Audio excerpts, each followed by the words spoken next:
অভিষেক ব্যানার্জি আমার বক্তব্যের মানে না বুঝতে পেরে অমিত শাহকে এবং জেপি নাড্ডাজিকে তিনি কি করেছেন জানতে চেয়েছেন আমি কেন এই কথা বলেছি।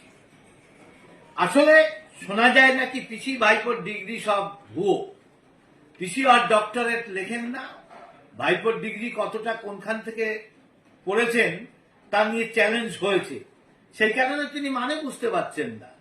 এখানে পরিষ্কার মানে ভারতীয় জনতা পার্টি কোন সাম্প্রদায়িক রাজনীতি করে না, ধর্মের ভিত্তিতে রাজনীতি করে না।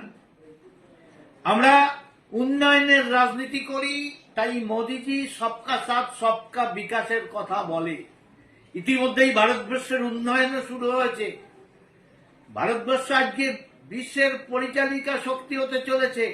তাই পৃথিবীর অন্যান্য দেশ যেমন ভারতবর্ষকে সমর্থন করছে, আগামী দিন ভারতবর্ষের সঙ্গে এক ছিল যারা অখণ্ড ভারতের অঙ্গ ছিল, তারাও ভারতের সঙ্গে আসার জন্য প্রস্তুত হচ্ছে।